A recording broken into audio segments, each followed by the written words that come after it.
Ne trahis jamais Jésus. Fais un effort de ne jamais trahir Jésus même dans ton langage. Que Jésus ne se sente pas trahi. Il ne le mérite pas.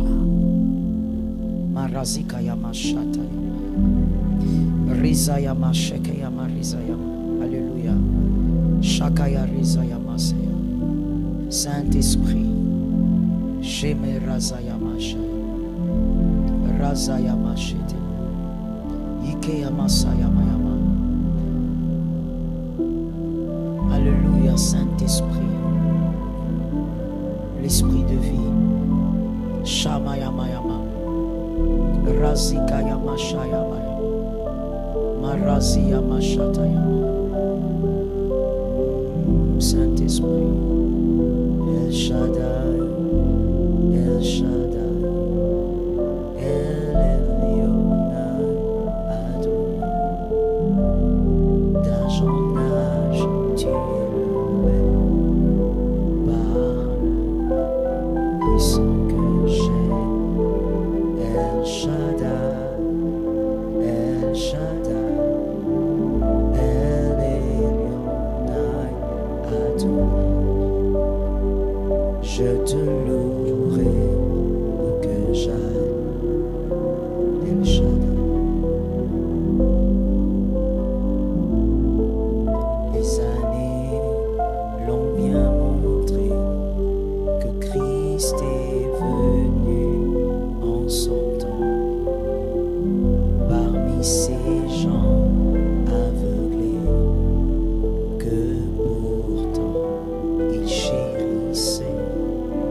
Sa parole, son divin plan, n'était pour eux rien que du vent. Il avait tout accompli par son amour infini. El Shaddai, El Shaddai, El Elyon Adonai. D'âge en âge, tu es loué par ce nom puissant que j'ai. El Shaddai, El Shaddai, El Elyon Adonai.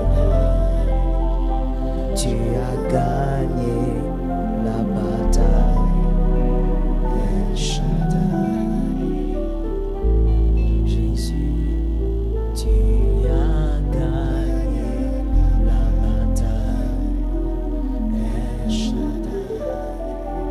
Shamayamaya. Tu as gagné la bataille, El Shaddai. C'est toi qui as gagné. Tu as gagné la bataille, El Shaddai. Jésus, tu as gagné la bataille, El Shaddai. Tu as gagné la bataille, El Shaddai. C'était dur, mais tu as gagné. Tu as gagné la bataille, El Shaddai. C'est toi qui as gagné cette bataille. Tu as gagné la bataille, El Shaddai. L'ennemi entendait ma mort, mais tu as gagné. Tu as gagné la bataille, El Shaddai. Les adversaires attendaient mon cercueil, mais tu as gagné. Tu as gagné la bataille, El Shaddai. Merci Seigneur pour la grâce. Merci Seigneur pour la victoire. Merci Seigneur. Les batailles invisibles sont plus nombreuses que les batailles physiques. et tu as gagné toutes les batailles. Tu les as gagnées sans me dire que j'étais en guerre. Tu les as gagnées sans me dire que j'étais combattu. Tu les as gagnées sans me faire signe que mes adversaires étaient nombreux. Tu t'es organisé pour que je reste en paix et que toi tu gagnes la bataille. Je te bénis parce que c'est toi qui as fait. C'est toi qui as donné la paix. C'est toi qui as gagné la bataille. Sois élevé Saint-Esprit. Sois élevé l'agneau de Dieu. Et les élus ont dit Amen. Praise the Lord. Alléluia. Thank you Jesus. Tu peux prendre ton carnet, ta Bible. On va parler de quelque chose d'essentiel ce matin. Comme de toutes les manières, à tous les cultes. Cette année est une année de profondeur, nous le savons. Et donc, permettez-moi d'abord de vous donner le programme de la semaine qui va commencer pour qu'on n'oublie pas de le faire, car seul Dieu sait comment un culte se termine. Et donc, la semaine prochaine, nous commençons avec Roua Siloé. À partir de 17h30, si c'est pour Jésus, tu le fais correctement alors. 17h30, nous commençons avec Roua Siloé. 17h30, nous sommes tous là pour bien démarrer l'année avec un fondement solide et puissant. Et la semaine prochaine, du lundi au dimanche, nous serons en jeûne. Le jeûne de la semaine sera fruits, légumes. Vous mangez les légumes avec tout condiment au choix, mais vous ne mettez rien dans vos légumes, vous ne mangez pas de poisson, pas de viande. C'est le jeûne de Daniel. Nous serons donc toute la semaine en train de consommer les fruits et les légumes. Vous pouvez accompagner vos légumes du riz et de tout condiment de votre choix. Mais évitez la viande, le poisson, nous sommes en jeûne. Et le samedi, nous serons en jeûne à sec de 6h à 12h et à midi, nous clôturons notre jeûne. Est-ce que quelqu'un d'intelligent a capté ça?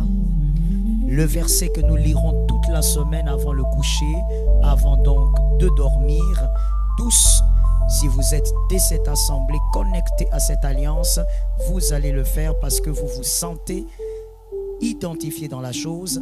Amos 5, 14 à 15. Amos 5, 14 à 15. Avant le coucher, prenez les enfants, lisez, priez et dormez. Amos 5, 14 à 15. C'est le verset de toute la semaine.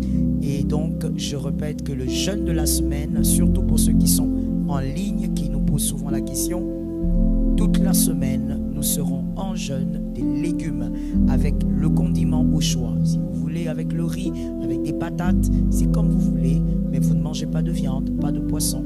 Et les fruits aussi à volonté. Amen. La profondeur. À partir déjà de demain, à 17h30, on va parler des précurseurs de la victoire qui est la thématique de Roua Siloé. Mais aujourd'hui, ce dimanche, j'aimerais vous parler encore de la profondeur, puisque c'est le thème de l'année. Et je vous parle des hommes obscurs. Les hommes obscurs. Nous allons lire 12 versets pour nous permettre de bien établir ce que nous sommes en train de dire. Et j'exhorte encore les frères et sœurs qui aiment écrire avec le téléphone, soyez un peu sérieux. Respectez Dieu. Vous pouvez avoir un carnet convenable. Respectez Dieu. Vous pouvez avoir une tablette, ça va encore. Mais un téléphone pour écrire une prédication, c'est vraiment être très très aventurier. Vous avez un esprit aventurier. Les hommes obscurs. Proverbe 13, 20. Nous allons aller rapidement, j'explique un tout petit peu et je passe pour nous permettre d'avoir la manne du jour comme le Seigneur le veut. Proverbe 13, 20. Celui qui fréquente les sages devient sage, mais celui qui se plaît avec les insensés s'en trouve mal. Je veux que tu écrives à côté de ce verset, se plaire à côté des insensés. Se plaire à côté des insensés. Tu vis avec les sages, la sagesse va croître. Mais quand toi tu aimes les insensés, c'est ça le problème de ce verset. Au fait, la chose que cet écrivain veut ressortir, c'est l'amour. L'amour des choses banales, l'amour de la bassesse. Il y a des gens comme ça qui ont de l'amour pour la bassesse. Ça veut dire ils se sentent bien là où il y a la bassesse, là où il y a les choses basses. Excusez-moi, mais surtout les femmes. Il y a beaucoup de femmes qui sont comme ça. Elles se sentent bien là où il y a les choses trop terre à terre.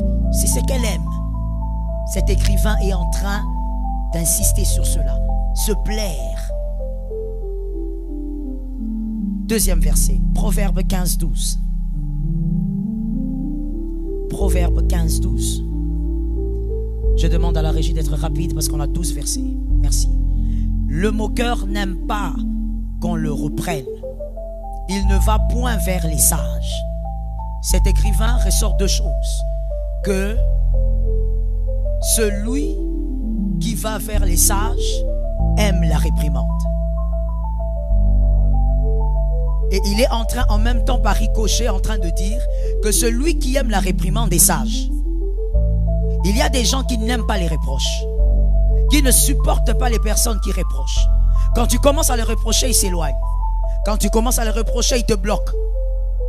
Le Seigneur est en train de te parler, c'est pas moi. Le Seigneur est en train de te qualifier. La parole te qualifie. Qui es-tu lorsque tu ne supportes pas les reproches? Dès qu'on te reproche, toi tu dois te justifier. Dès qu'on te reproche, toi tu dois parler. Tu as toujours raison. Tu as toujours quelque chose à dire quand on te reproche. L'Écriture, s'il vous plaît, soyons dans le culte comme des enfants de Dieu. C'est-à-dire, apprenez-nous. Ne soyons pas là seulement pour regarder. Merci pour cet amen. Et la Bible dit dans cette écriture, le moqueur. Quand on parle du moqueur ici, j'aimerais que tu écrives à côté de ce verset qu'il s'agit non seulement de celui qui se moque de la vie des autres, mais celui qui se moque de sa propre vie.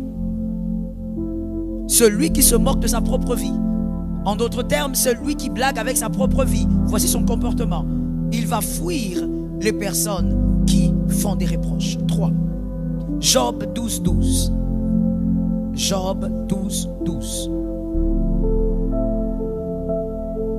Job 12, 12. Dans les vieillards se trouve la sagesse, et dans une longue vie l'intelligence. Cet écrivain, quelle intelligence. Job, quelle intelligence cet homme avait. Dans les vieillards se trouve la sagesse, et dans une longue vie l'intelligence. Il parle du vieillard et il parle de l'intelligence. Mais il ne nous dit pas qui est intelligent. Il nous dit qui est le vieillard. C'est la sagesse. Mais il ne nous dit pas l'intelligent là maintenant c'est qui. Job est en train de dire dans la vieillesse il y a de l'expérience. Et il est en train de dire celui qui vit longtemps c'est celui qui est intelligent. C'est celui qui sait comment gérer sa vie. Tu écris à côté de ce verset l'intelligence de gérer sa vie. L'intelligence de gérer sa vie. 4e verset. 1 Corinthiens 5, 11. 1 Corinthiens 5, 11. Maintenant, ce que je vous ai écrit, c'est de ne pas avoir des relations avec quelqu'un qui, se nommant frère, est impudique. Je reprends l'écriture. Maintenant, à partir d'aujourd'hui, ce que je vous ai écrit, c'est de ne pas avoir des relations avec quelqu'un qui, se nommant, parle bien frère, qui se nommant, c'est-à-dire il est enfant de Dieu, il dit être enfant de Dieu, il est à l'église, voilà pourquoi vous l'appelez frère, c'est votre frère, et impudique, ou cupide, ou idolâtre, ou outrageux, ou ivrogne, ou ravisseur, de ne pas même manger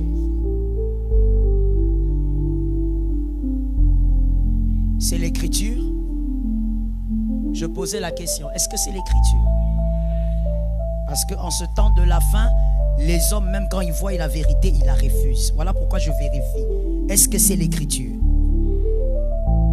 Je n'explique pas, c'est trop clair. 5e écriture. Proverbe 14, 7. Proverbe 14, 7. Mon frère, réussir dans la vie a un prix. Même quand je dis réussir, moi je ne vois pas des maisons et des matériels au fait. Quand je dis réussir, je me dis atteindre sa destinée. Même réussir à bien éduquer ses enfants, il y a un prix. Si tu ne sais pas payer le prix, tu seras un homme quelconque. Et tu feras des enfants quelconques. Proverbe 14, 7. Éloigne-toi de l'insensé. Ce n'est pas sur ses lèvres que tu aperçois la science. Il y a des gens qui aiment rester avec les insensés. Des personnes non-sens. Des personnes qui ne prennent même pas à la juste valeur leur propre vie. Celui qui ne respecte pas sa vie blaguera avec la tienne. Écris ça à côté de ce verset. Celui qui ne respecte pas sa vie blaguera avec la tienne. 6e verset. Psaume 27, 4 à 5. Psaume 26, excusez-moi. Psaume 26, 4 à 5. Psaume 26, 4 à 5. Je ne m'assieds pas avec les hommes faux. Je ne fais pas avec les gens dissimulés. Je hais l'assemblée de ceux qui font le mal. Je ne m'assieds pas avec les méchants. C'est clair. C'est pas discutable. Je ne me mets pas avec les hommes faux. Dans cette écriture, il y a quelque chose qu'on doit voir aussi, que l'écrivain a bien caché. Il faut avoir la capacité de les voir, les hommes faux. Comment tu ne vas pas te mettre avec quelqu'un si tu ne sais pas qu'il est comme ça? Quelqu'un m'a dit le discernement. 2025, Dieu te donne le discernement. Sois profond par la grâce de Dieu dans le discernement. Tu dois être capable de voir que cette personne est fausse. Et quand tu vois que la personne est fausse, ne négocie pas avec ça. Mon Dieu. Lorsqu'on est mature dans les choses du Seigneur et mature même face à la conscience de sa destinée, on ne négocie plus face à certaines choses. Non, on n'a pas le temps. Quand on a 12 ans, on attend le prince charmant sur un cheval. Mais quand on a 30 ans, on sait qu'il ne viendra pas. On prend le gars là qui est au coin de la rue. Chaque chose a son temps. J'aimerais même le dire, chaque réflexion a son âge. L'apôtre Paul a dit, quand j'étais un enfant, je prenais le lait. Mais j'ai grandi, je ne peux pas prendre le lait. Et il parlait de l'écriture. Les choses simples là, les petites choses là, c'est qu'on enseigne à l'écodime là, c'est pour l'écodime. Mais toi aujourd'hui, tu dois être capable de voir quand une personne est fausse. Et ne justifie pas le fait qu'une personne soit fausse. Il y a quelqu'un qui va dire, mais si elle change, laisse-la changer loin. Quand elle va changer, tu vas la récupérer. Ne sais-tu pas qu'il y a des gens qu'on connaît, mais avec qui on sera seulement en 2027? Mais tu connais la personne. Mais tu vas la fréquenter qu'en 2027. Pourquoi? Elle doit grandir. Si tu ne sais pas comprendre ça, tu vas même qualifier de traîtres les personnes qui ne sont pas des traîtres. Pourquoi? Parce qu'il y a des gens qui trahissent parce qu'elles sont immatures, pas parce qu'elles sont mauvaises. Alors une personne immature, il faut la laisser grandir. C'est tout. Lorsqu'elle grandira, tu la retrouves en 2028, c'est une bonne personne. J'explique ça autrement. Lorsque tu vois un manguier, tu vois des petites mangues en train de pousser. Toi, tu vas cueillir la petite mangue verte. Tu manges, c'est comment? C'est amer. Mais est-ce que la mangue là est amère? En réalité, elle n'est pas amère. C'est toi qui l'as cueillie au mauvais moment. Laisse-la grandir. Alors je répète encore, pour un homme intelligent, il y a des gens que tu connais mais que tu ne dois pas fréquenter maintenant. Tu dois laisser la personne grandir, tu la retrouveras. Sinon, le mal sera à ta porte. Sois capable de voir les fausses personnes. Quand Dieu te permet de voir les fausses personnes, ne dis pas non, c'est parce qu'il était fatigué. S'il est faux, il est faux. On ne s'assied pas avec des personnes comme ça. Et l'Écriture va même dire, la communication, donnez-moi le verset convenablement. L'Écriture va même dire, je hais l'assemblée de ceux qui font le mal. Écrit à côté de ce verset, celui qui fait le mal est l'acolyte du diable. Celui qui fait le mal est l'acolyte du diable.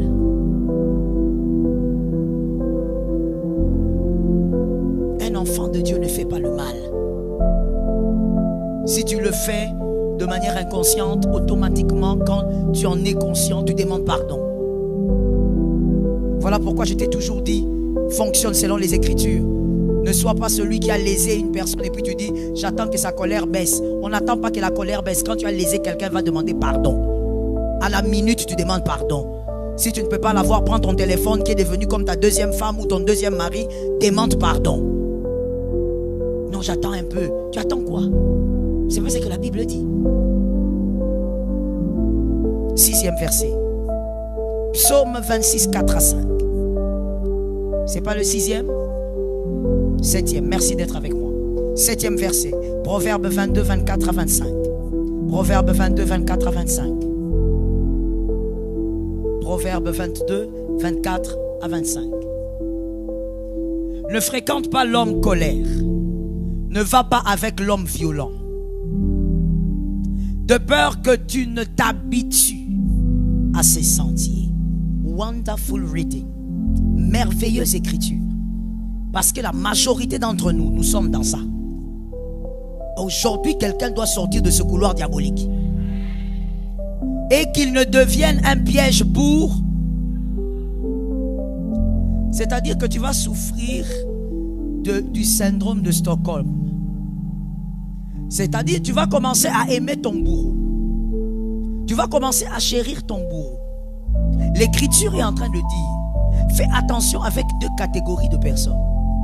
Le premier, c'est qui? L'homme colère. Deuxième, c'est qui? Violent. On dit ne reste pas avec eux. Pourquoi? On n'a pas dit qu'ils vont aller en enfer. On a dit, si tu restes avec eux, tu vas t'habituer à ce mal-là. Tu vas trouver ça normal. Est-ce que je peux parler? Est-ce que je peux parler? Aujourd'hui, il y a des garçons dans cette salle, des hommes même, je dirais, dans cette salle, qui considèrent normal de donner des gifles à leurs femmes. Pourquoi? Parce qu'ils ont considéré normal la violence de leur père. Quand tu lui dis, comment tu peux gifler ta femme? Il dit, oh, j'ai juste giflé. Mon père d'ailleurs, il donnait des coups. Tu t'es habitué au mal. Mais pourquoi tu es si arrogante, madame? Pourquoi quand tu parles à ton mari, tu lances des paroles comme ça? Oh, mais moi je n'ai rien dit. Si vous écoutiez comment ma mère parlait, elle s'est habituée au mal. On ne tolère pas le mal. Je répète, on ne tolère pas le mal. Regarde-moi, quelqu'un dit lui, même si tu es imparfait, ne tolère pas le mal. Oui. Le mal doit rester mal.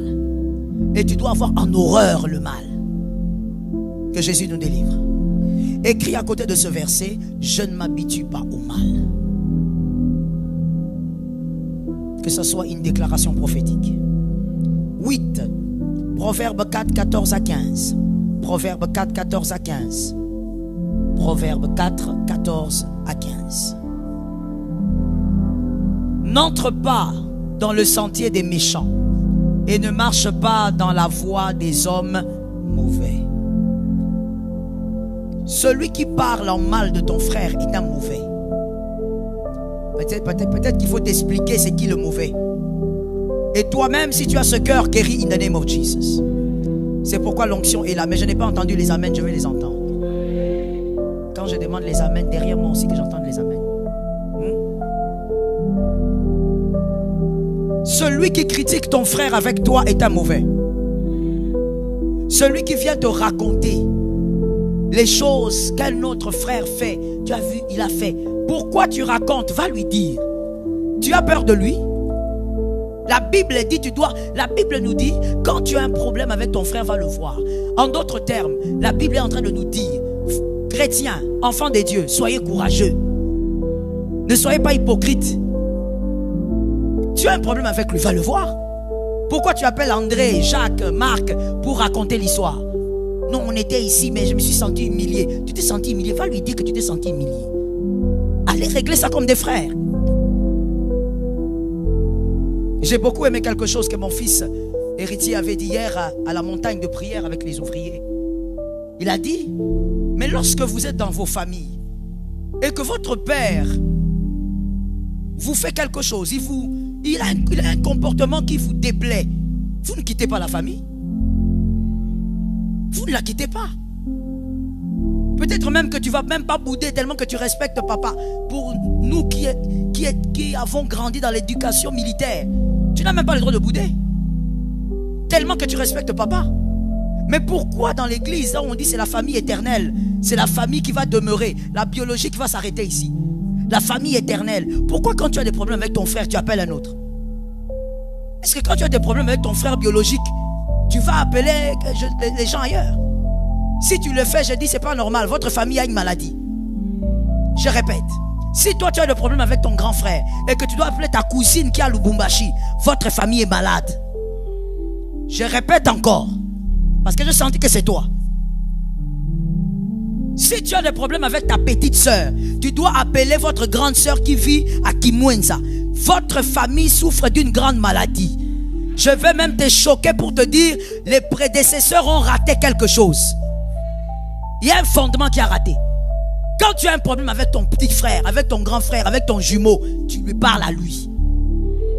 Tu n'appelles pas, oh non, je vais appeler cette cousine-là, qu'elle soit l'arbitre. Vous avez besoin d'arbitre dans votre famille.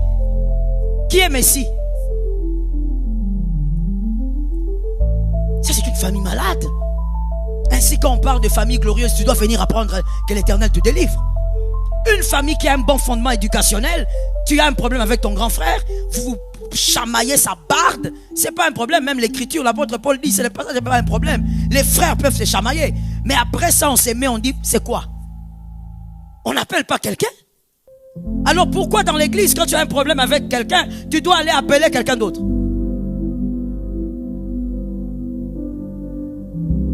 Il faut être vrai dans le Seigneur. Que Jésus nous délivre du mal. Évite-la, n'y passe point, détourne-t'en et passe outre.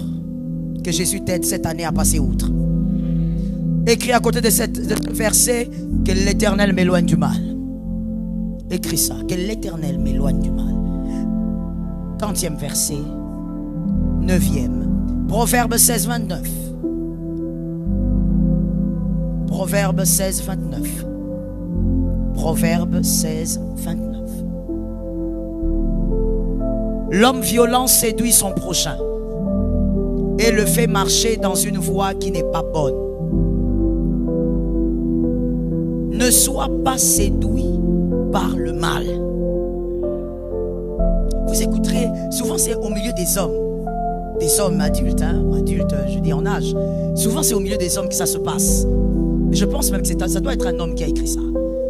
Parce que les hommes, quand ils sont entre eux, écoutez ce qu'ils ont l'habitude de dire.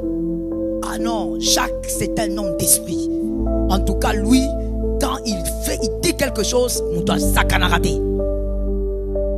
Ça veut dire quoi? Ah non, en tout cas, tu as vu Philippe? Philippe ne plaque pas avec sa femme. Lui, quand il vient, il la tape.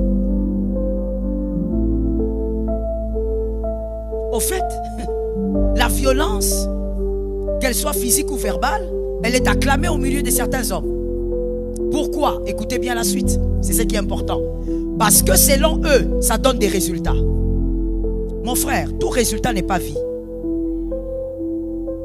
Il y a des résultats que tu peux appeler résultats qui vont amener la mort. Tu acclames ça aujourd'hui, mais ça amènera la mort dans 2-3 ans.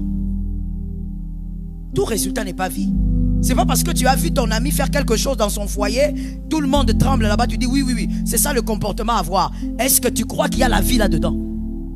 Est-ce que ne sais-tu pas, je parle aux hommes, ne sais-tu pas, monsieur, que lorsque tu brimes une femme, ne sais-tu pas que tu es en train de créer un monstre? Et malheureusement pour toi, tu vas vivre avec ce monstre-là. Au lieu même de divorcer, tu vas vivre avec. Sais-tu ce qu'une femme peut devenir? Non, tu ne sais pas. Tu vois la femme qui est à côté de toi là? Tu ne la connais pas. Est-ce que tu sais jusqu'où une femme peut aller? Tu ne peux pas imaginer au fait. Tu vois, même si tu te mets, tu ne vas pas comprendre. Je parle aux hommes. Même si tu te mets, tu prends des tridocs en, je ne sais pas, en chimie, tu les mets là, ils vont te regarder, vont dire, petit, il n'y a pas de solution. La femme peut se monstrifier à un niveau incroyable. Voilà pourquoi Dieu s'est organisé pour dire à Ève, ta postérité écrasera la tête du serpent. Il faut que ce soit ta postérité, c'est-à-dire que tu sois une source pure qui va faire venir la postérité du roi. La femme, quand elle n'a pas Jésus, mon frère, faut mieux fuir. Reste avec Lucifer. Je ne blague pas. La femme, si elle n'a pas Jésus, quand on te dit frère, ne faut pas épouser cette femme-là. Non, elle est belle. Elle a la taille de ceci. Elle a la taille de la guitare basse. Tu ne comprends pas ce que tu veux toucher. Une femme peut se monstrifier avec un sourire sur les lèvres. Ah mon Dieu. Une femme peut devenir un monstre qui monstrifie même les enfants à un niveau. Pendant des années, monsieur, tu ne le sauras pas. Attention avec celle qui a été créée pour t'aider. Elle a l'équipement que tu n'as pas. Pour celui qui n'a pas compris. Be careful, man. Be careful and be wise. C'est un conseil gratuit, monsieur. Un conseil de pasteur.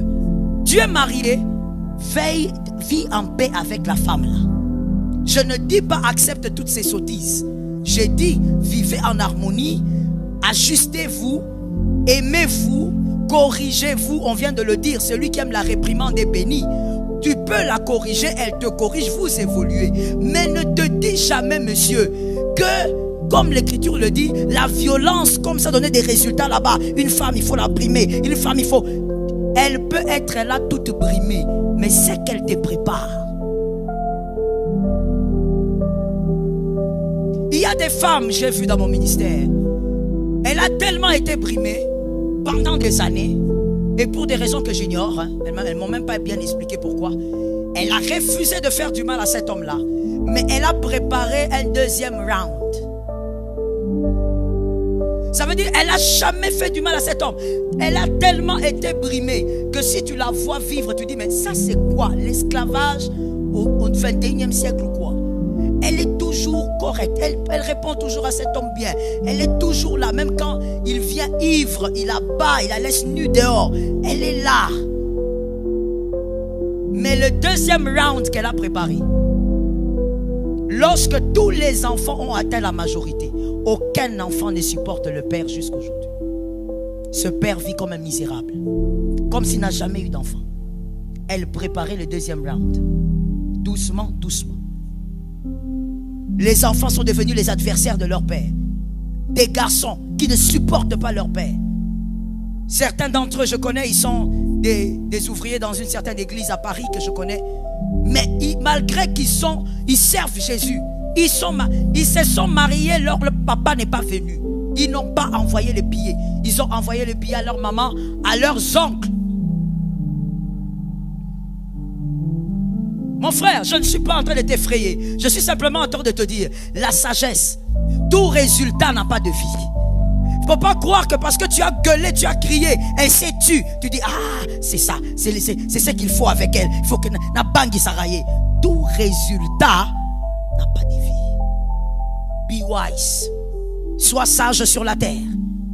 Tu vivras ce que Dieu fait pour toi. Est-ce que je peux fermer la parenthèse? Merci. 9e verset. 10e, merci. 1 Corinthiens 5, 6. 1 Corinthiens 5, 6. N'oubliez pas que nous parlons des hommes obscurs. Vous devez éviter profondément ces hommes-là. Que 2025 ne soit pas une année piégée. 1 Corinthiens 5:6. C'est bien à tort que vous vous glorifiez. Ne savez-vous pas qu'un peu de levain fait lever toute la pâte? Un petit mal peut détruire ta destinée. Un petit mal. Un seul mal que tu tolères peut amener des dégâts que tu ne pourras plus jamais arranger. N'accepte pas tout ce qui a pour mission de détruire une destinée. Et ne te plais pas dans le mal. Merci. Écris à côté de ce verset: la victoire sur le mal. Que Jésus l'accorde à tes enfants. 11e verset. 2 Thessaloniciens 3:6. 2 Thessaloniciens 3:6. 2 Thessaloniciens 3:6. Nous vous recommandons, frères, au nom de notre Seigneur Jésus-Christ, de vous éloigner de tout frère qui vit dans le désordre. Frère, on va te fuir cette année. J'ai voulu qu'on lise ça nous tous là, parce que tu dois savoir que cette année on va te fuir. Et si on te fuit, ne viens pas me chercher. Tu dois savoir qu'on avait lu l'écriture, qu'il faut qu'on te fuit. Tout frère qui vit dans le désordre, et non selon les instructions que vous avez reçues de nous. À la fin, quand on parle des instructions reçues de nous, on parle de la parole. La parole qu'ils ont prêchée, la parole de Jésus, la parole que nous avons. Celui qui ne vit pas selon la parole, attention à ce frère-là. Nous tous, nous entendons la parole de Dieu, mais lui veut vivre comme il veut. Fais attention à ce frère-là. Le désordre, c'est ça aussi, ce que nous devons retenir ici. Le désordre, c'est aussi quoi? C'est d'abord, ça commence par là, c'est d'abord celui qui a une vie désordonnée. Comme je te l'ai dit, celui qui ne respecte pas sa vie ne va pas respecter la tienne. Celui qui a une vie désordonnée, qu'est-ce que tu fais avec lui? Non, je vais l'aider. Depuis que tu as commencé à l'aider, rien ne change. Ça veut dire ce gars-là, cette sœur-là, elle n'a pas d'heure de réveil. Elle se réveille quand son corps s'est réveillé. Elle se surprend en train de se réveiller. Et quand elle se réveille, elle demande: il est quelle heure? Quelqu'un comme ça. Non, je parle des choses simples pour que tu me comprennes. Quelqu'un comme ça. Tu n'as pas l'heure de réveil, donc ta vie n'a pas de programme. Si ta vie n'a pas de programme, c'est que tu n'as pas d'objectif. Celui qui a des objectifs à atteindre, c'est à quelle heure il doit se réveiller. Et à quelle heure, quand il se réveille, il se dit: oh, comment je me suis réveillé à cette heure-ci. Il comprend que par rapport à ses objectifs, il est en retard. C'est pas qu'on l'attend dans un bureau. Non, les objectifs de la vie. Il a des choses à faire. Non, non seulement il se réveille, il s'étonne de l'heure. Et 10 heures. Cette année, on va te fuir. Je vous dis, hein, même si vous êtes ouvrier, on va te fuir. Il se réveille comme ça. Et quand il se réveille comme ça, malheureusement, il est chez les parents. 35 ans. 38 ans. Il entre aussi dans la cuisine. Ou elle entre. Tiesate. Traduction. Il n'y a pas de déjeuner. De petit déjeuner. Donc tu oses demander le petit déjeuner. Qui doit te donner le petit déjeuner? À ton âge. Toi tu dois donner le petit déjeuner aux gens. Et tu demandes le petit déjeuner à 10 heures. Et comme il n'y en a pas, tu prends les légumes et les haricots et la boule. Quand tu as fini de composer ton repas extraordinaire, tu te mets devant la télé pour manger, regarder à 10 heures. À 10 heures, tu n'es pas lavé. Je te dis, des gens là, vous êtes là, on va vous fouiller cette année. Cette année ici. Et tu viens me dire: non pasteur, j'ai remarqué qu'on est froid avec moi à l'église. Je vais te dire, on sera encore glacé. Parce qu'on a déjà dit qu'on va te fouiller. L'écriture, c'est pas moi. L'écriture a dit, on doit nous éloigner. On doit s'éloigner de toi. À 10 heures, tu n'es pas lavé comment? Tu fais quoi? Il n'est pas lavé. il monte, il descend. Tu passes ici. Je ne comprends pas pourquoi vous riez, mais bon. Tu passes ici comme moi là. Je passe souvent sur Ngouma ici le matin. Je passe là. Tu les vois là dehors, là-bas, en train de regarder les nuages, en train de regarder les gens, avec une culotte comme la culotte avec laquelle on jouait à l'époque. Maradona jouait avec. Petite culotte comme ça, rouge, avec des bandes ici blanches. Culotte de Maradona. Je comprends que vous ne riez pas, ce n'est pas votre génération. Tu le vois là, à 10 heures, il n'est pas lavé, rien du tout. Un homme de plus de 22 ans, c'est-à-dire que déjà un homme de 22 ans, c'est beaucoup. Sous d'autres cieux, il a beaucoup de choses à faire déjà. 22 ans, il est là. Il attend, il salue les gens qui passent. Hey! Est-ce que toi, vraiment, à cet âge-là, avec le comportement que tu as, est-ce que tu peux oser dire que tu vas bien? On te demande aussi, bon, Yolobi, tu ne vas pas bien? Tu es un désordre. Je ne dis même pas que tu vis. Tu es un désordre. Un homme comme ça, tu ne vis pas avec. Oh, c'est mon ami. Tu iras nulle part avec. Parce que toi, quand tu vas te réveiller pour bosser, my goodness, je dis toujours à mes fils spirituels, quand il vient, il me dit, maman, j'ai pas fait ci, ça. Je dis, tu vois, quelle heure il est 10 heures. À 10 heures, dans le monde, dans ce globe, il y a des gens qui ont signé des grands contrats. À 10 heures. Il y a des vies qui ont changé en bien. À 10 heures. Il y a des jeunes de ton âge qui ont reçu la vitesse aujourd'hui à la même heure. Mais toi, non. Et pire encore quand tu es une femme. On ne sait pas où tu vas. Tu n'es pas lavé. Tu vas où? Avec des cheveux comme ça, comme si tu venais je ne sais d'où. Tu vas où? Tu ne te gênes même pas que tu n'es pas lavé. Ni brosser les dents, ni laver. Désordre. Et tu es là en train de monter, descendre. Tu vois quelqu'un, tu t'approches aussi pour le saluer. Tu ne t'es pas brossé les dents. Tu as une vie désordonnée. Tu attends 17 heures pour prendre ton bain. Que l'Éternel nous délivre du mal. C'est la femme là que toi tu vas épouser. Et que tu viens me dire, maman, j'ai trouvé. Il faut savoir si tu as trouvé Ève ou tu as trouvé quelque chose d'autre. Comment une femme comme ça, même si tu l'épouses, elle va t'aider à faire quoi? Elle a le désordre dans sa tête. L'ordre commence ici. Et même la propreté, ça commence dans la tête. Quand quelqu'un dans la tête, il est sale, même s'il a le balai, il est sale. Parce que là où il balaye, là, c'est seulement là où il viendra lui-même salir. Celui qui n'a pas la propreté dans la tête ou l'ordre dans la tête pense que la propreté dépend du temps. C'est-à-dire, on se réveille le matin, on arrange la maison. Et donc, à partir de 12 heures, tout devient dessous-dessus. J'avais déjà arrangé la maison le matin. Je posais la question une fois à une soeur. Est-ce que tu as torchonné cet endroit? Maman, j'avais torchonné ça hier. Tu ne sais pas qu'on torchonne tous les jours. Elle est là. Regarde comment elle me regarde. Elle ne sait pas qu'on torchonne la maison, la salle de bain tous les jours. Non, j'avais déjà torchonné hier. Quelqu'un de désordonné, qu'est-ce qu'il va produire d'ordonné? Vous voyez pourquoi nous les pasteurs, nous souffrons beaucoup dans les églises.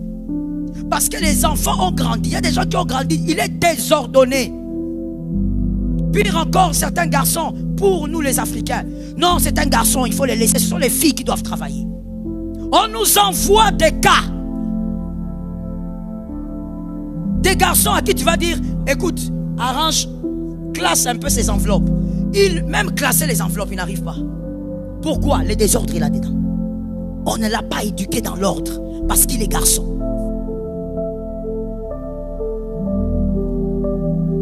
J'espère que pendant ce silence, tu es en train de réfléchir comment on va s'éloigner de toi.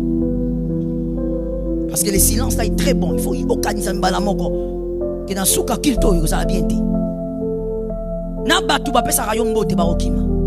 Traduction. Même les personnes qui ont l'habitude de te saluer à la fin vont te fuir. Parce que l'écriture nous dit, toi, il faut te laisser d'abord avec Jésus. Que Dieu nous délivre. C'est très dangereux, je veux vous l'assurer avant de passer par l'autre verset. C'est très dangereux que de vivre avec un désordonné, d'épouser un homme désordonné. Un homme désordonné est un chef désordonné. Maintenant, la famille va devenir quoi? Et une femme désordonnée est une éducatrice désordonnée. Les enfants seront quoi? Compliqué. Maintenant, tu viens avec ton façon, tu veux aller épouser l'enfant d'autrui qu'on a éduqué dans l'ordre. Frère, reste là-bas. Derrière. 11e verset. 12e, Romains 16, 17. Romains 16, 17. Romains 16, 17. Je vous exhorte, frères, à prendre garde à ceux qui causent des divisions et des scandales. On dit à un frère, mais toi tu as 3 fiancés dans l'église. Traduction. Or quoi? Je suis en train de chercher ma femme. On t'a dit qu'on cherche la femme dans les désordres. Le scandale, c'est pas seulement d'apprendre que voilà, on t'a attrapé quelque part avec une femme, hein, ou que tu as escroqué quelqu'un de l'argent et tout le monde en parle. Le scandale, c'est tout ce que tu fais au milieu des hommes, au milieu des enfants de Dieu, que Dieu n'accepte pas. Diviser des frères est un scandale. Toi, tu crois que scandale, c'est quoi? Selon l'écriture, c'est un scandale.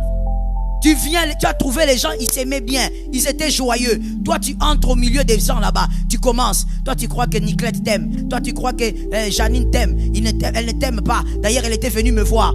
Est-ce qu'on a besoin de l'FBI? Non, je vais le dire de chez nous, parce que chez nous, c'est meilleur. Est-ce qu'on a besoin de l'ANER? À l'église, on n'a pas besoin de l'ANER, mon frère. Garde ces informations-là. Tu ne peux pas prendre les informations là, entrer avec ça en prière, dire Seigneur, j'ai remarqué que Niclette s'est fait mentir par Janine. Est-ce que Seigneur, tu ne peux pas révéler à Niclette? Dieu parle mieux que toi. Si vraiment c'est l'amour qui te pousse à parler, va prier. Dis à Dieu, Seigneur, révèle à mon frère que l'autre frère là est faux. Dieu parle mieux que toi. Pourquoi tu veux créer un scandale en divisant les frères? Tu viens là, on te présente quelqu'un et puis tu vas à côté. Non, moi je ne le sens pas. Qu'est-ce que tu veux sentir?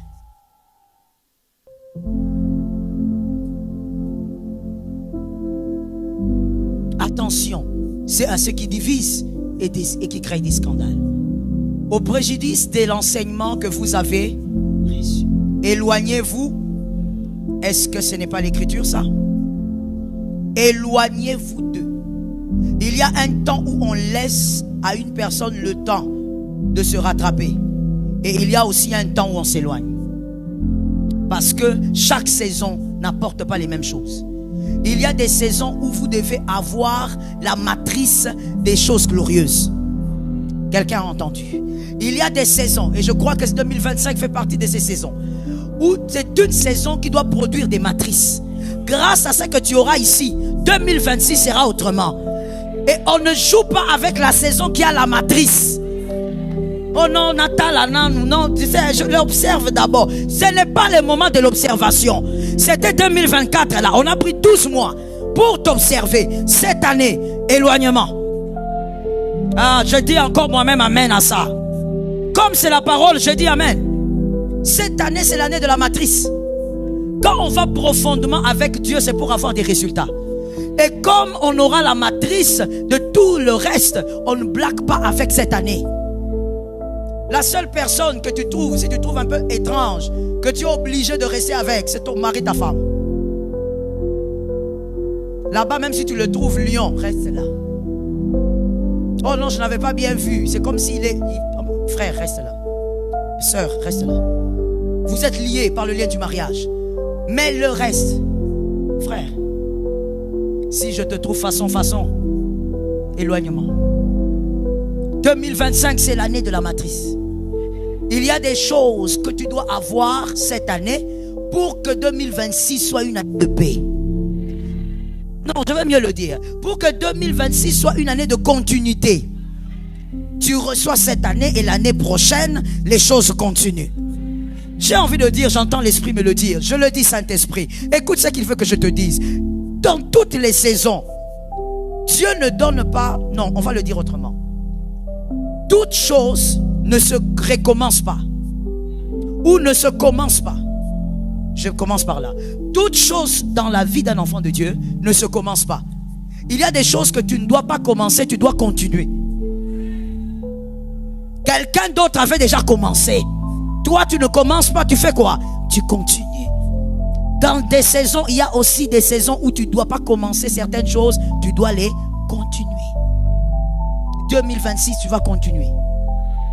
2025, c'est la matrice. Au nom de Jésus, que tu puisses pas perdre le temps avec les hommes obscurs.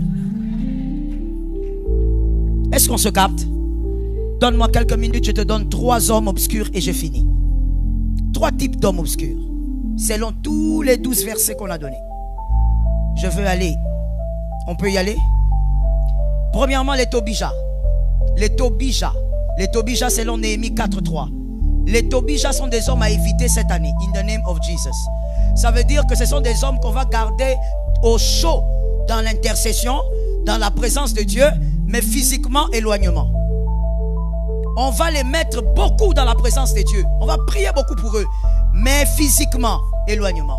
Les Tobija, qui sont-ils? Les Tobija sont les personnes qui critiquent toujours les destinations qu'ils n'ont jamais atteintes.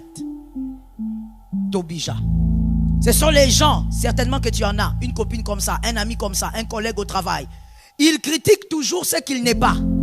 Il critique ce qui n'a jamais été. Oh, tu vois, les millionnaires sont comme ça. Il n'est pas. Ça veut dire aller même chez les millions, là, c'est loin. Même $100, c'est rare pour lui ces derniers temps. Mais il critique. Tu vois tous ces hommes-là, Abasimbakisi, traduction. Tu vois toutes ces personnes-là ont touché au gris-gris. Qui t'a dit que réussir, c'est toucher seulement au gris-gris? Je suis béni. Les Tobija sont ces personnes que tu dois t'éloigner. Pourquoi? Parce que celui qui critique la gloire n'atteindra jamais la gloire. Et celui qui n'atteindra pas la gloire, il ne t'amènera pas à la gloire. Oui. Lorsque tu voudras aller à la gloire, il va te tirer vers le bas. Parce que lui n'atteindra pas la gloire. Tu vois une sœur qui est ta copine, vous êtes toutes les deux célibataires, mais elle critique toutes les femmes mariées que vous connaissez. Tu critiques les femmes mariées, toi tu n'as même pas un copain, même pas une moitié. Les Tobija critiquent toujours ce qu'ils n'ont jamais atteint. Ah, tu vois comme on est là, député Wana. Frère, Tobija, il n'a jamais été député, mais il parle comme s'il était. Oh, tu sais, quand il se réveille le matin, généralement, ils font ceci. Il n'a jamais été. Fais attention avec ces personnes. L'intelligence réclame ceci. Ce que tu ne connais pas, tu n'en parles pas. That's it. That's it. Ce que tu ne connais pas, tu n'en parles pas. Toi, quelque chose que tu ne connais pas, mais tu critiques la chose. Non, mais tu vois, ce sont des aventuriers. Tous ces pasteurs-là. As-tu déjà été pasteur? Tu sais ce que c'est être pasteur? Connais-tu le poids de la pastorale? De quoi tu parles? Et puis, comment un homme intelligent peut généraliser un groupe à cause d'un homme? Ou même à cause de 2 hommes? Tu généralises. Est-ce que c'est de l'intelligence? Tous les médecins sont faux parce qu'un médecin a fait une opération et ça a raté. Tu vas refuser d'aller voir le médecin. L'intelligence. Évite les Tobija cette année. Quelqu'un, quand il critique quelque chose, pose la question: frère, ce que tu critiques là, est-ce que tu as déjà été ça? Parce que tu peux bien critiquer. Si tu as déjà été, tu vas me donner des éléments. Si tu ne... C'est comme une femme qui n'a pas encore fait d'enfant, mais elle ne peut pas critiquer l'accouchement. Au moins, si on a son bébé, c'est long. Traduction. Cette femme-là, pourquoi elle fait des grimaces comme ça quand elle accouche? C'est quoi? Maman, tu n'as pas encore eu de bébé. Sais-tu ce que c'est les contractions? La seule chose qui va t'aider à ne pas maudire le monde entier, c'est Jésus. Ces jours-là, la seule chose qui va t'aider à ne pas maudire tout le monde, c'est Jésus. La douleur que tu auras ce jour-là, tu vas te poser la question: c'est quoi? Qui t'avait envoyé? Oh, tu sais que c'est ça. Moi je dis seulement ce que tu sais, qu'est-ce que tu crois. Tu sais. Tu vas te demander: c'est quoi? J'étais calme chez nous. Et maintenant la grande colère encore, c'est quand tu vas voir encore ton mari vient en train de sourire. Il sourit quoi? Toi il sourit. Moi je me demande aussi, les hommes, vous souriez quoi? Elle souffre, vous souriez. Vous souriez quoi? Ce n'est pas pour... Mon premier bébé, mon mari vient là au couloir. Au lieu de me laisser calme, ça va aller bébé. Ça va aller? Est-ce que tu sais de quoi tu parles pour me dire que ça va aller? Pourquoi tu me dis d'abord que ça va aller? Ça va pas aller. Et puis il parle comme s'il comprend. Hein? Il te tapote. Ça va, ça va. Frère, j'ai donné cet exemple pour que tu comprennes que dans la vie, dans toutes les dimensions, dans tous les domaines, c'est comme ça. C'est que tu n'as jamais été, ne critique pas. Tu ne sais pas ce que cette personne endure. Quand tu la vois faire des choses, tu ne sais pas pourquoi elle a fait ça. Tu n'es pas à sa place. Les Chinois disent, tu ne portes pas ses bottes. Laisse que Jésus nous donne la victoire. Éloigne-toi de ces personnes-là. Elles créent la confusion dans ta vie. Deuxième type de personnes à éviter, sont les Aaron. Et je vais préciser l'autorité des Aaron. Aaron, comme le frère de Moïse. L'autorité des Aaron. Exode 32:2. Exode 32:2. L'autorité de Aaron. Les Aaron, je pense que nous tous, nous avons ces hommes-là. Ce sont des personnes qui restent bonnes tant que c'est toi qui les diriges. Ce sont des personnes qui ne doivent jamais te dicter quoi faire. Tant que c'est toi qui l'oriente, elle reste bonne pour toi. Mais le jour où tu la laisses te donner des conseils, elle va t'amener à adorer les idoles. Ce sont des personnes qui ne doivent jamais te conseiller. Ce sont des personnes que toi tu dois conseiller. Ce sont des personnes que toi tu dois orienter. Le jour où tu la laisses prendre les rênes de ta vie, même pour 2 minutes, tu vas adorer les idoles. Ce sont des personnes qui vont te faire oublier que c'est la source qui t'a béni. Elles vont t'amener à adorer les résultats plutôt que la source. Les résultats, c'est la famille. Le résultat, c'est le mariage. Le résultat, c'est le travail. Le résultat, c'est le salaire. La source, c'est Jésus. Ces personnes-là, ne les laisse jamais t'orienter. Elles vont te faire croire que les résultats sont plus importants que la source. Tu ne peux pas chérir l'arbre sans garder les racines. Tu vas perdre cet arbre. Si tu veux protéger l'arbre, veille sur les racines. Les racines, Jésus de Nazareth. Tout ce que tu auras et tout ce que tu as, c'est Jésus. Je n'ai pas aimé cet amen du tout. Je répète encore enfin que tout esprit contraire s'éloigne. Tout ce que tu as et tout ce que tu auras, c'est Jésus. Mon frère, tout. Je te dis, même ce que tu as eu par ta sueur, c'est Jésus. Parce qu'il y a des gens qui ont fait le même travail, ils n'ont pas eu ça. Il y a des gens qui ont la vie, mais n'ont pas ce que toi tu as. Et donc, ne laisse pas les Aaron prendre le contrôle de ta vie. Dans ta vie, tu dois savoir, listen well please, tu dois savoir, les hommes, parmi les hommes qui t'entourent, quels sont les hommes qui doivent te conseiller et qui ne doivent jamais te conseiller. Des personnes que toi, par contre, tu dois conseiller, tu dois aider. Mais lui, te donner un conseil, c'est la mort. Tu dois le connaître. Sinon, le travail qui était pour toi une bénédiction va devenir ton idole. Qui va t'amener là-bas? Aaron. Aaron va te faire comprendre que, ah frère, attention, hein, le travail là que tu as eu là, ah, tu sais, il faut que tu gardes ça. Ah, il faut vraiment bomba moussalawana. Pour bombango, il faut vraiment oser taille loco. Les Aaron. Le travail que tu as, mon frère, c'est tellement gros. Le salaire, il faut que tu protèges ça. C'est Jésus qui protège le travail. Celui qui t'a donné protégera la chose. J'aime les amen que j'ai entendus. Et d'ailleurs, je veux mieux le dire. Celui qui a donné a déjà protégé ce qu'il a donné. Ça tombe sur moi-même au nom de Jésus. Il a déjà protégé ce qu'il a donné. Jésus ne te donne pas quelque chose dans l'insécurité. Non, non. S'il te donne, il a déjà tout sécurisé. Attention avec les Aaron. Je veux dire à quelqu'un, 2025, n'adore pas l'idole. Je répète, 2025, n'adore pas l'idole. Que rien ne soit ta priorité en dehors de Jésus. Tu aimes tes enfants, mais c'est Jésus la priorité. C'est grâce à Jésus que tu as ces enfants-là. Il y a ceux qui ont plus que toi en intelligence, en argent, en beaucoup de choses, mais n'ont pas même un seul enfant. Alors respecte celui qui t'a donné les enfants. Ne va pas idolâtrer les enfants à la place de Jésus. Quand il s'agit de Jésus, d'abord Jésus. Donne-moi un amen normal. C'est Jésus qui va préserver tes enfants. C'est Jésus qui fera ce que, au-delà des conseils, que ta fille ne tombe pas enceinte. avant le mariage. C'est Jésus qui fera ce que ton fils, en dehors de tes conseils, n'aille pas engrosser des filles en désordre. D'abord Jésus. Attention aux Aaron. Celui qui t'amène à tellement aimer autre chose que Jésus. Que tes yeux ne s'ouvrent pas comme Ève. Les Aaron sont comme ça. Il va vouloir ouvrir tes yeux face aux résultats. Est-ce que tu ne vois pas tu ne vois pas la grâce que Dieu t'a faite? Ne vois-tu pas qu'il faut vraiment que tu te concentres ici? Non, non. Avant que la chose arrive, je me suis concentré quelque part. C'est quelque part qui a produit ça. Je ne veux pas me concentrer sur ça. Je me concentre sur celui qui a produit la chose. Donne-moi un amen si tu as compris. N'est-ce pas? Ainsi, dans ce qui est logique, c'est une parenthèse, mais qui explique ce que j'ai dit. Dans ce qui est logique, je dis logique, une mère ne peut pas aimer les enfants plus que son mari. Dans ce qui est logique, je sais que tu ne vas pas dire amen. Parce qu'à ces niveaux-là, il y a quelques batailles.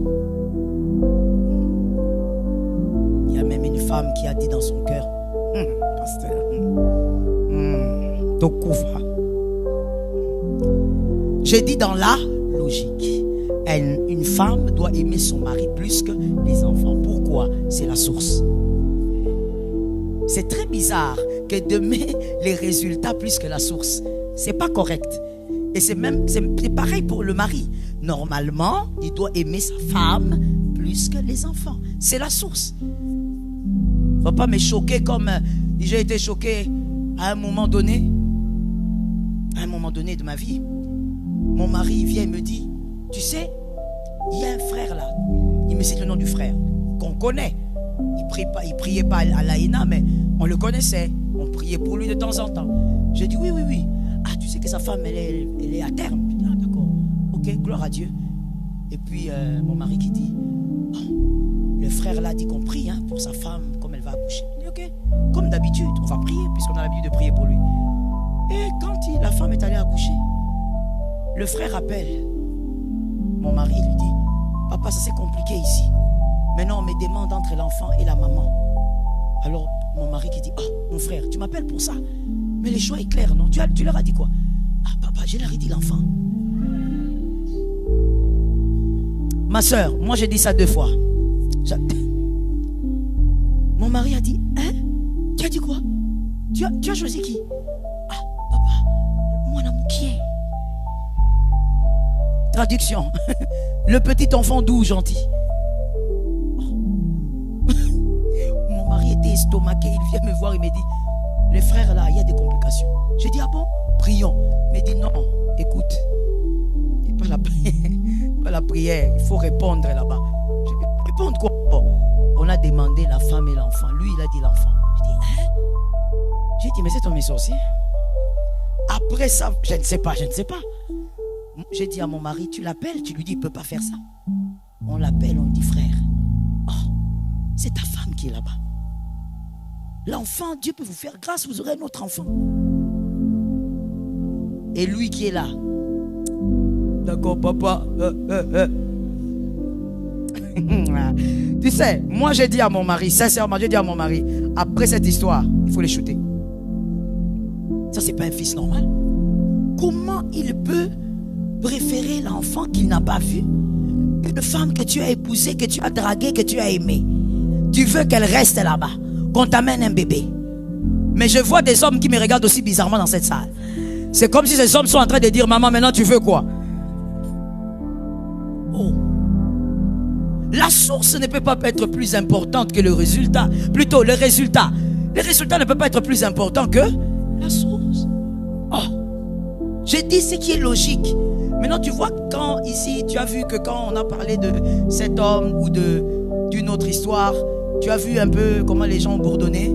Surtout vous les célibataires, vous avez vu ça? Vous savez pourquoi les mariés ont bourdonné? Parce qu'il y a d'autres réalités qui sont dues aux blessures. Quand on a été trop blessé par son mari, on s'est rabat sur les enfants. C'est ça qui est triste. C'est pourquoi j'ai dit logiquement. Quand on a été trop blessé aussi par sa femme, par les problèmes qu'on n'a pas réglés, parce qu'on pense que quand on a des problèmes, il faut les mettre dans les tiroirs, ça crée des blessures auprès de l'homme, et puis l'homme commence à aimer autre chose que la propre femme. Mais en réalité, tu ne peux pas aimer la mangue plus que le noyau. Non. Si tu manges la mangue, tu finis. Si vraiment tu aimes la mangue, tu vas prendre le noyau, tu vas le chérir. Parce que tu vas vouloir le mettre à terre. C'est ce qui est logique. Alors je prie pour les célibataires, que Dieu vous aide à ne pas être blessé au point de changer l'échelle d'amour. Regardez votre amen. Si vous saviez comment c'est chaud là-bas, vous allez dire amen bien ici. Vous ne dites pas amen parce que vous ne connaissez pas là-bas comment c'est chaud. Que Dieu vous aide, que les blessures ne gagnent pas votre couple. Les troisièmes personnes et les dernières, évitons-les s'il vous plaît cette année. Les Rachel. Genèse 30, 15. Genèse 30, 15. Genèse 30, 20. Deux versets, Genèse 30, 15 et Genèse 30, verset 20. Les Rachel. Rachel est une personne très dangereuse. Moi, je trouve même qu'elle a le profil d'une pervers narcissique. Rachel est une personne dangereuse. Rachel, c'est une personne qui, dans les deux versets que je vous ai donnés, le premier, nous voyons comment Rachel méprisait l'homme qui avait donné plus de 14 ans de sa vie pour elle. Rachel avait du mépris pour son mari. Elle le méprisait. Pour Rachel, personne n'avait de l'importance plus qu'elle. Le fameux Jacob, qui a travaillé 14 ans, il a fait beaucoup de sacrifices. Rachel peut facilement dire, prends le gars là aujourd'hui, donne-moi le mandragore. Prends-le. Elle n'a aucun respect pour Jacob. Dans le deuxième verset, nous voyons Rachel, comment elle a imposé un système de fonctionnement dans la tête de sa grande sœur. Voilà pourquoi je trouve qu'elle est comme les pervers narcissiques. Elle a imposé un système, une manipulation élevée. Léa, la grande sœur. Mais Léa avait peur de Rachel alors que Léa avait ce que Rachel n'avait pas. Dans ce verset, quand vous lisez, vous avez même pitié de Léa. Léa est à son 6e bébé. Rachel n'a même pas encore Joseph. Mais Léa dit, ah maintenant au moins j'ai vaincu ma sœur. Oh, mais tu as ce que ta sœur n'a pas. Comment est-ce que tu te bats avec ta sœur même quand toi tu as une longueur d'avance? Parce que Rachel a imposé dans la tête de Léa que tu ne vaux rien. C'est moi Rachel, c'est moi la femme, c'est moi la belle, c'est moi qu'on a aimé. Rachel a du mépris et pour le mari et pour la grande sœur. Et elle a imposé cette manipulation profondément.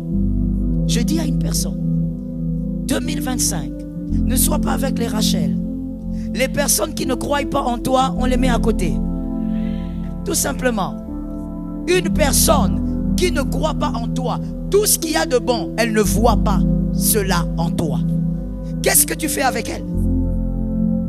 Même Dieu qui t'a créé, qui connaît tous tes défauts, croit en toi.